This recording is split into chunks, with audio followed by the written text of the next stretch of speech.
नमस्कार, G capital में आपका स्वागत है। आज है 12 मई और आपके लिए एक नई वीडियो।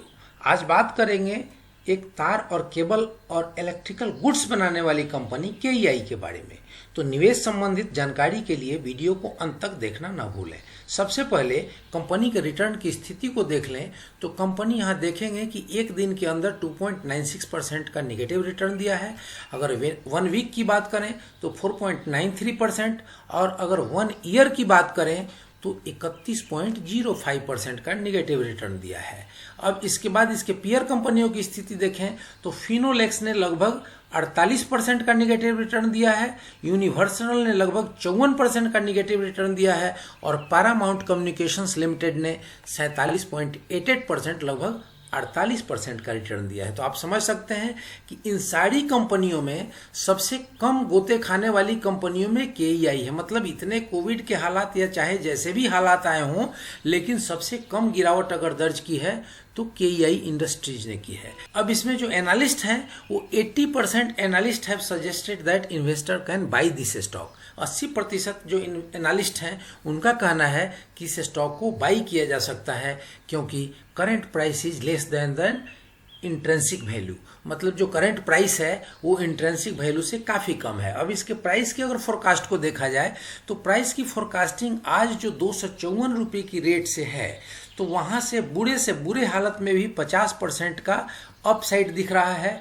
और अगर स्थिति नॉर्मल हो गई, सारी चीज़ें सामान्य हुई तो यहाँ से 161.81% की बढ़ोतरी हमें अगले एक साल में देखने को मिल सकता है, जैसा कि फॉरकास्ट फॉर मई 2021 के लिए किया गया है।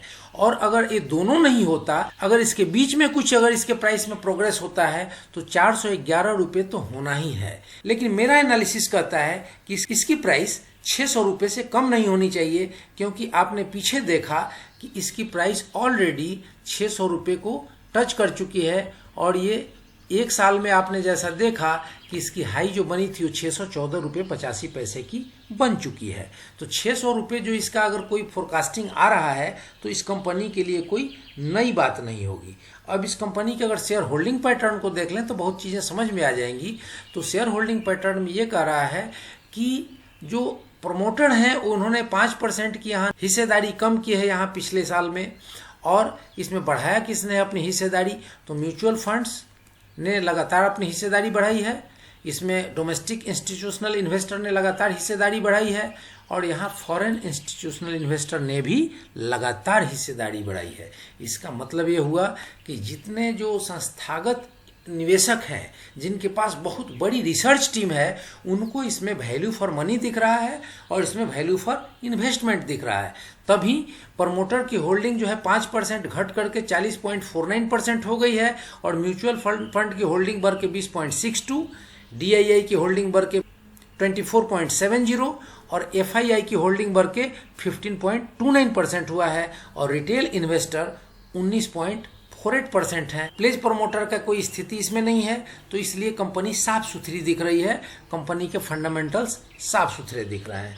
अब कंपनी के अगर फाइनेंशियल की बात कर लें तो फाइनेंशियल आप देखेंगे कि कंपनी ने पिछले 2015 में 2033 करोड़ रुपए की इसकी रेवेन्यू होती थी, जो 2019 तक आते आते 4230.98 करोड़ की हो गई है। और अगर वीडियो को लंबी न की जाए तो यह देखा जाए कि जो कंपनी 2015 में 34 करोड़ का मुनाफा कमाती थी वो कंपनी अब 2019 तक 180.85 लगभग 181 करोड़ का मुनाफा कमा रही है। जो रिटेल निवेशकों का कंसर्न है तो अर्निंग पर शेयर आप देखेंगे कि 2015 में 4.43 था और यहाँ 22.75 है। कितनी ज़बरदस्त ग्रोथ है, कितनी ज़बरदस्त बढ़ोतरी है, ये चीज़ें आप देख सकते हैं, आपके सामने है। अब इसके प्राइस के मूवमेंट को अगर चार्ट पे देख लिया जाए तो आप देखेंगे इस साल में 29 जनवरी 2020 को कंपनी हाई बना रही थी 579 रुपये 90 पैसे का और वहाँ से तब तक फरवरी महीने में आ जाता है कोविड-19 का बैड न्यूज़।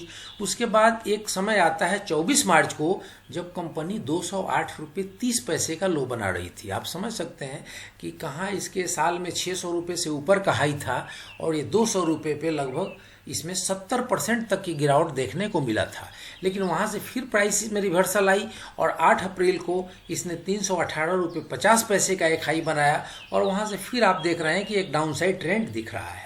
तो इसमें हमें क्या करना है, इन सारी चीज़ों पर विचार करने से पहले कंपनी के पहले RSI को देख लेते हैं। तो RSI की वैल्यू निकल के आ रही है 33.36 और बिल्कुल नोज डाइव करता हुआ इसमें ग्राफ है। तो इसका मतलब है कि प्राइस में कमजोरी होने के चांस हैं। अब MACD क्या कहता है, तो MACD में आप देखेंगे कि लगातार हिस्टोग्राम के बार्स जो है छोटे बनते जा रहे हैं और यहाँ आप देखेंगे कि एक बियरिश क्रॉसओवर बनने की संभावना दिख रही है, बनी नहीं है। तो ये भी एक लक्षण आपको प्राइस के कमजोर होने के ही दिख रहे हैं।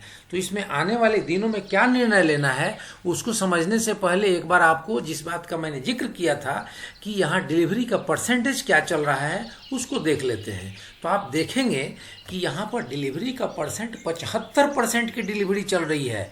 तो इसलिए मैंने कहा कि आपका ध्यान किधर है, ऐसी कंपनी जो इतने सस्ते पे मिल रही हो, जिसमें डिलीवरी इतनी जोरदार चल रही हो और अब धीरे धीरे कोविड का और चीज़ों का संकट छंटने वाला है, तो इसमें एक विशेष अपॉर्चुनिटी दिख रही है।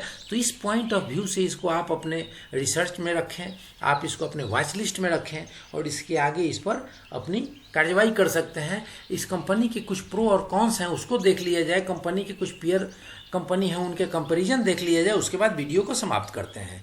प्रोज ये है कि कंपनी अपने लगातार कर्जे को कम कर रही है और इसके बाद इसने लगातार 5 सालों से 73.09% का एक ग्रोथ दिया है, जो एक बहुत मार्केबल बात है, जो पूरे मैनेजमेंट को इसकी क्रेडिट और इसके फंडामेंटल्स को क्रेडिट जानी चाहिए।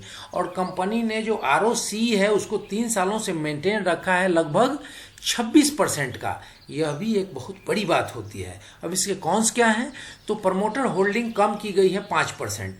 तो प्रमोटर होल्डिंग प्लेज होना एक बार तो जरूर माना जाएगा कि हाँ इसमें कोई संकट हो सकता है आर्थिक, लेकिन प्रमोटर का हिस्सेदारी कम होना यह कोई बहुत निगेटिव बात नहीं होती। बहुत सारी कंपनियां ऐसी हैं जिसमें प्रमोटर की होल्डिंग ही नहीं होती कुछ भी, फिर भी कंपनी बहुत अच्छा चलती है। दूसरा इसमें जो कॉन्स दिखा रहा है वो दिखा रहा है कि कंपनी के ऊपर 1452 करोड़ रुपए का कर्ज है। आपको भी पता है कि रिलायंस जैसी कंपनी के ऊपर जब 3 लाख करोड़ से ऊपर का कर्ज हो सकता है, तो ये एक उदाहरण है कि जैसा कंपनी काम करती है उसके ऊपर कुछ न कुछ कर्जे होते हैं और ये कर्जा इसके लिए कोई बहुत बड़ी नहीं दिख रही है। और इसी पॉइंट के ऊपर कह रहा है कि company cost of borrowing seems high, मतलब इस आधार पर लग रहा है कि कंपनी पर जो कर्ज है वह ज़्यादा है। तो इस पॉइंट को आप समझ करके ही इस पे निवेश करें, इसको समझ लें, अपने रिसर्च करें इस पे। अब इस कंपनी के पीयर कंपनियों की कंपैरिजन कर ली जाए तो पॉलीकैब इंडिया सबसे बड़ी जो लिस्टेड कंपनियां हैं उनमें से है, जिसकी लगभग 10,000 करोड़ की मार्केट कैप है। आप देखेंगे कि उसकी ROC KEI के ROC से कम है। आप देखेंगे कि इतनी बड़ी कंपनी ने जो नेट प्रॉफिट 218 करोड़ का किया है, तो जो देश की लिस्टेड तीसरी कंपनी है जो KEI 2272 करोड़ रुपए की कंपनी, इसने 72 करोड़ की नेट प्रॉफिट बुक करी है। तो ये बहुत बड़ी बात है इस कंपनी के लिए। बाद बाकी देश की कोई ऐसी कंपनी नहीं है जो इसका टक्कर दे सकता है और इसकी पोजीशन में आ रही हो। तो फ्रेंड्स, अब इसमें करना क्या है, इसके लिए पहले एक बार फिर से चार्ट पे आ गए तो आप देखेंगे कि जिन भी निवेशक ने बिल्कुल नीचे जब 24 मार्च के आसपास आया था तो 208, 210 या 215 रुपये पे जिन्होंने निवेश किया था, उन्हें तो सबसे पहले एक स्टॉप लॉस लगाना था जब इसने 300 को पार किया था तो 300 के आसपास, ताकि उनका प्रॉफिट प्रोटेक्ट हो सके।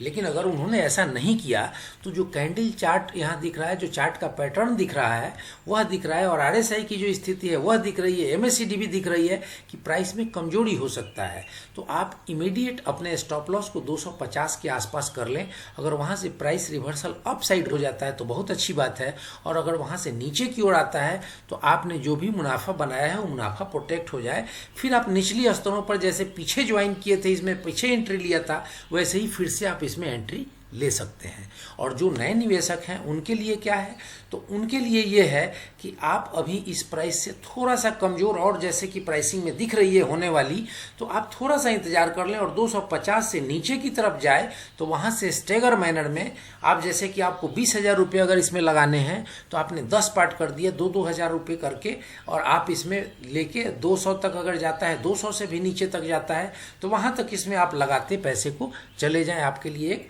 मल्टी बैगर सिद्ध होगा। और जो लोग ऊंचे दरों पे निवेशित हैं, जैसे मेरे जैसे लोग, मैं आपको एक डिस्क्लेमर दे दूं कि मैंने भी इसमें निवेश कर रखा है, लेकिन 300 से ऊपर के प्राइस पे कर रखा है। तो मैं भी इंतजार कर रहा हूं कि 250 से नीचे की ओर जाए, तो इसमें हम धीरे धीरे अपनी बाइंग करके और अपने प्राइस को एवरेज कर पाएं। तो आप भी सेम यही कदम उठा सकते हैं। ये रहा मेरी तरफ से जानकारी, और ये जानकारी अगर आपको अच्छी लगी हो तो वीडियो को लाइक करें, शेयर करें, सब्सक्राइब करें और बेल आइकन बटन प्रेस करना ना भूलें, ताकि ऐसे इन्फॉर्मेटिव वीडियो सबसे पहले आप तक पहुंचे। जय हिंद, जय भारत।